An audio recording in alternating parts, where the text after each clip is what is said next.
You just did something spectacular. You hit play on Tech 5 Pittsburgh to get your front row seat to Pittsburgh's technology and innovation ecosystem.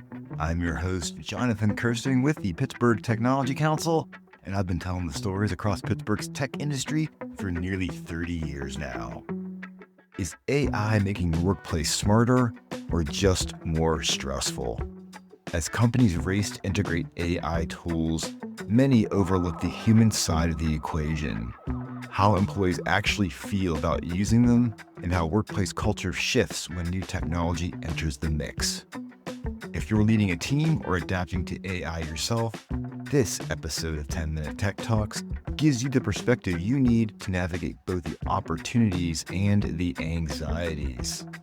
I've got highlights of my interview with Nathan Wadding of the Kindling Culture Agency, who authored a fascinating read on the impact of AI on work culture. Be sure to click on the link in the description to read the entire thing. But for you time-crunched entrepreneurs out there, just keep on listening so you can discover why embedding AI into daily workflows can free up time for more meaningful work, learn how leaders can use moments that matter to strengthen trust and adaptability, and hear practical ways to build culture when employees feel safe and valued and future-ready in the age of AI. So keep on listening now to hear how you can turn AI adoption into a competitive advantage while protecting the culture that keeps your people engaged. So let's jump into my conversation with Nathan right now.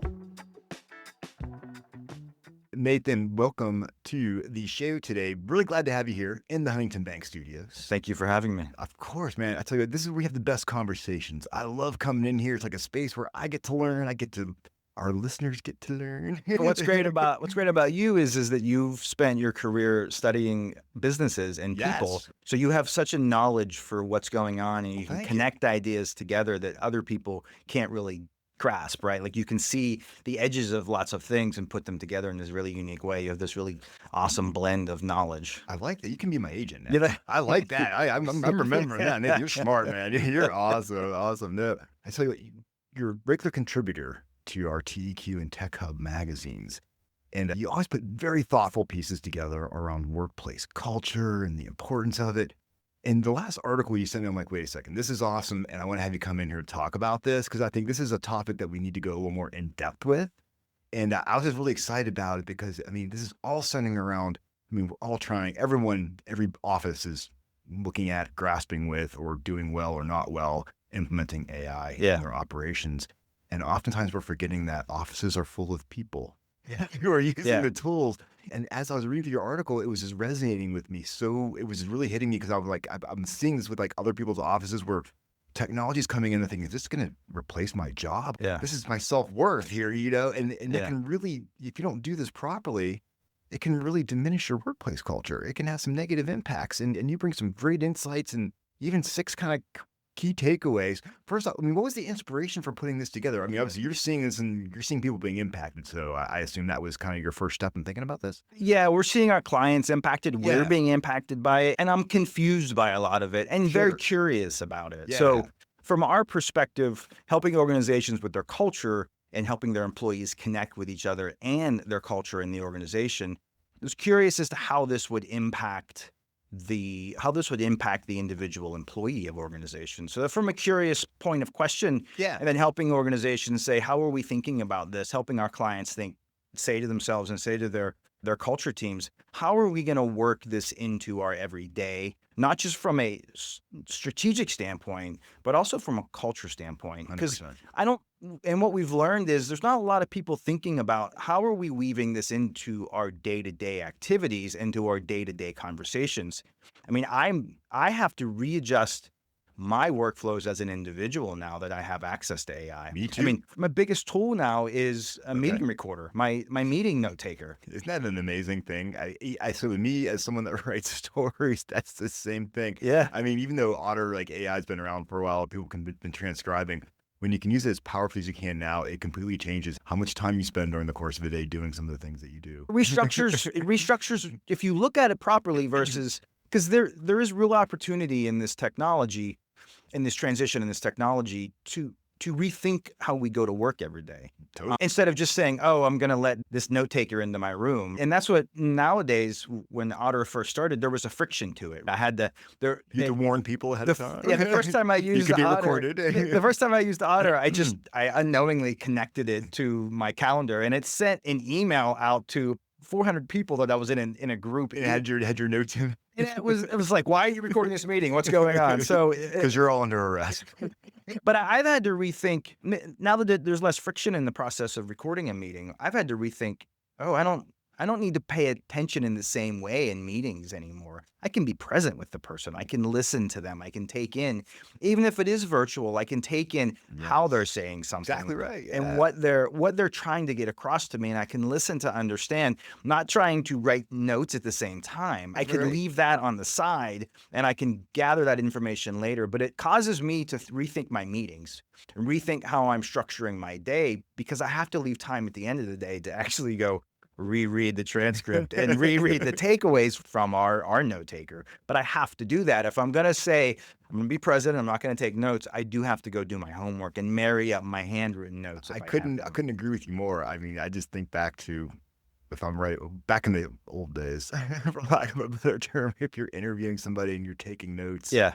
And you're not paying as full of attention. So I feel like now I don't take a single note. I just record and talk. And I feel like I'm more present in that conversation. I feel like I have better interviews because of that. Yeah, because you're here. There's more data to go through later. If you make that commitment to be present now, you still have to do your homework But later. even in the AI side of things, it can help you sort through that data as well. Correct. That's why I think it's just we're thinking about workflows differently. What are some other things in the AI in the office place that you're seeing out there that's maybe starting to impact the way people are looking at like their value or what they do within a company and why they're valued or not valued? What's interesting is the data tells us that individuals are bringing your own AI to work. So if organizations do not have a formal AI policy and a formal AI platform, they're actually bringing their own AI to work and using it to help them get their tasks done.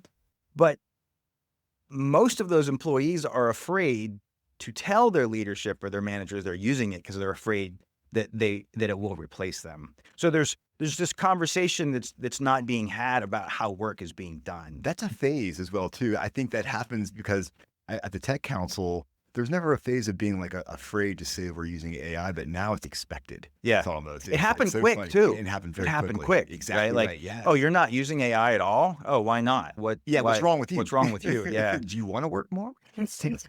We're using it at the Kindle Culture Agency to go through mounds and mounds of interviews. Exactly. We have so many conversations with employees. And sometimes as we're trying to guide their stories, we might miss a perspective or an angle that we hear. So It makes sense. Yeah. So for us, using AI as a creative partner to go through all of the information that we have and then ask questions of what we might have missed in an interview, that's been tremendously helpful.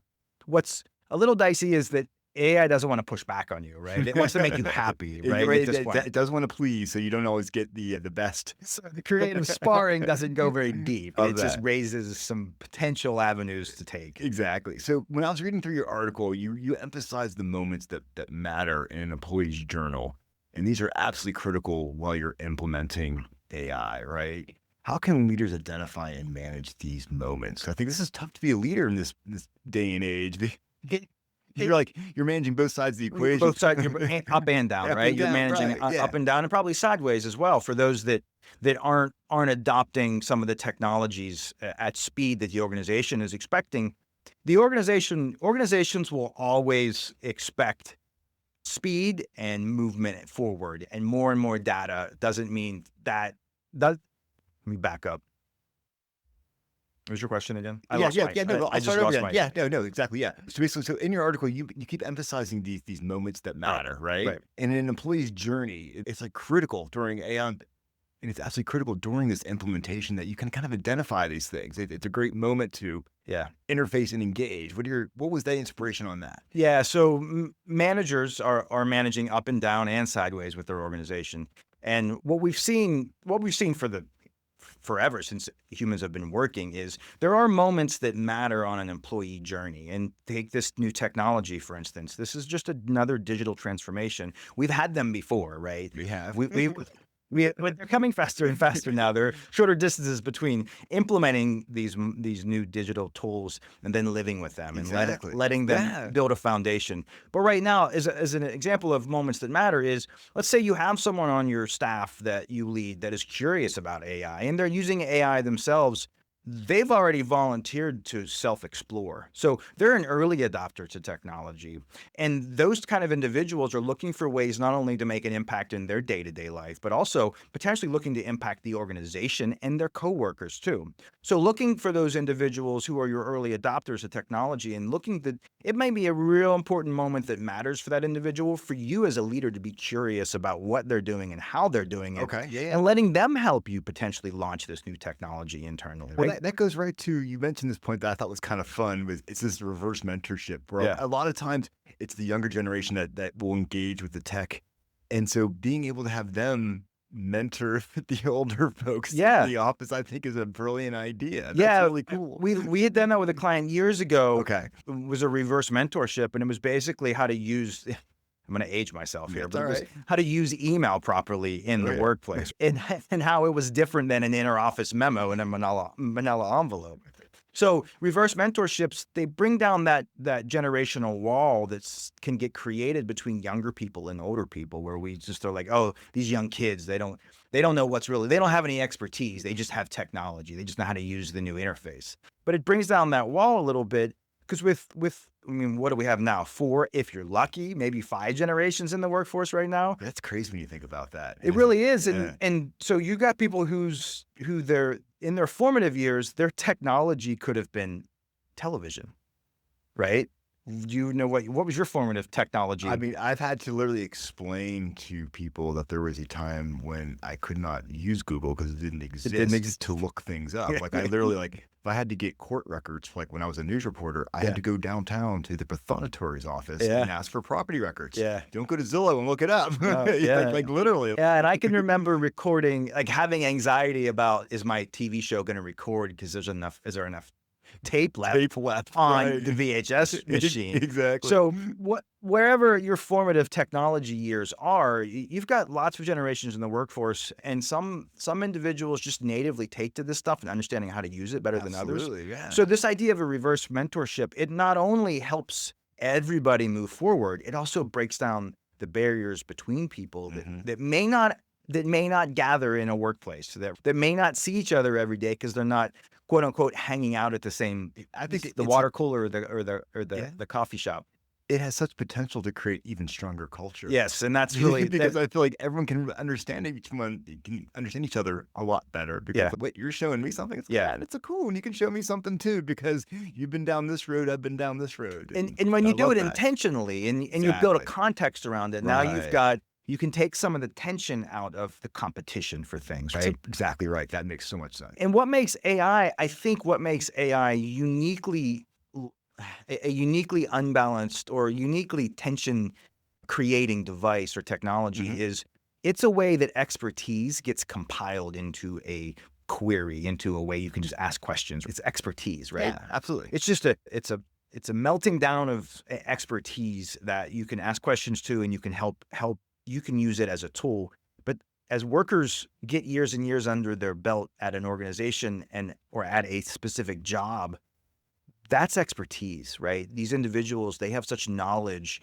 That's their worth. They have this individual knowledge of what they've been doing and how they've been doing it for so long. Yeah. And I think there's a threat that people see in terms of why they need me around anymore if they can just ask. Keep pulling on that. The data set questions. That's exactly where I was going, because as you're mentioning, like, your intrinsic value has been, you've been here forever, you have this institutional knowledge, and all of a sudden some of the core tasks I do every day can easily be taken care of by AI. Yeah. How do you reassure that person that, I can do the stuff you're doing, but you're more important than that? Yeah. How do you make that happen so that employee feels safe? Psychological safety is important, right? And some people get that wrong in terms of what it is. And the way we define psychological safety is, am I free to bring up a disagreement with my leadership team, with my manager? Am I free to disagree with them and not feel repercussions from it? And in this environment, you've got a worker who feels like they might be an employee who feels like they might be replaced, or feels like their expertise isn't valued, or them as an individual isn't valued. Do they feel safe to actually have that conversation? That's the first stepping stone. Is wow, I feel like I am not relevant anymore. And then that's the beginning of the conversation with your leader and them to be able to say, okay, I hear you. That's a moment that matters. If you can show that 100%. vulnerability. Yeah, totally. And sometimes that comes out in very strange ways, being territorial, right? Being passive aggressive, not sharing on a team, trying to sabotage others. And you've got real problems in that situation when you've got a team you're trying to get work done, and you've got someone sabotaging someone else because they're working from an operation of fear. We call it when you get your elbows up. And you can see it if you're paying attention with people. They get their elbows up. Yeah. Oh, really? So you actually start posturing. You lean in and you start protecting yourself, and then everything you look to challenge everything, right? You look to challenge the individual people and not the ideas that you're trying to work. See, I start rubbing my nose with my middle finger. You make it very overt. There's no passive about it. None about I'm like telling you right now is what I think about it. Yeah. No, but this is really awesome because I really feel, you're almost like a therapist here. I mean, you're looking at not just one person's psychology, but an entire culture, an entire office's psychology. Yeah, really. And that's tremendous because I go back to how important it is to have a great place to work. I've been so lucky in my career where I've been able to work at a place for over 28 years. Wow. I have a pretty good culture because I've been here. I mean, I enjoy and I love what I do. You're part of making that culture successful. Well, thank you. I hope. I want to be, I hope I can participate and be a positive force. But I know so many people where they don't want to go to work. It sounds awful. Yeah. And I say to myself, oh my God. Yeah. And so if you're already in a weird culture and all of a sudden, hey, we got these great AI tools. Use these tools to be more efficient at your job. And at the end of the day, one of you won't exist anymore. Yeah. It's like the Survivor, some sort of weird game of Survivor, right? Whoever's proficient at using these tools and can 10x your work, you're going to stay. But you live another day. Those that don't know how to use it, and we're going to show you the door soon. And that's a scary proposition because with any technology, there does come the opportunity. Capitalism is going to do what capitalism does, right? The markets are going to do what they do. The pressure. There's so much money in the system now to make organizations AI ready, AI compliant, or however you want to say that. Every buzzword you can imagine is out there around AI and integrating it into what you do and how you do it. There's such pressure. Organizations have such pressure with it, and leaders are looking for ways to implement it. And my biggest fear is they implement this transition in a way that doesn't care for the people that work in the organizations. And it can be easy to do that too, I think, because sometimes the pressure's on you to find efficiencies, and it's kind of like, oh, hell be damned. Like ROI is one of the worst words in the world because it's when are you measuring it, how are you measuring it, who's measuring it, and having to get an ROI on things. I'm a business owner, I get it. Like you have to have a return on the investment of your resources, but it's not. It shouldn't come into conflict, or shouldn't come into cost of a good culture for people to come to work.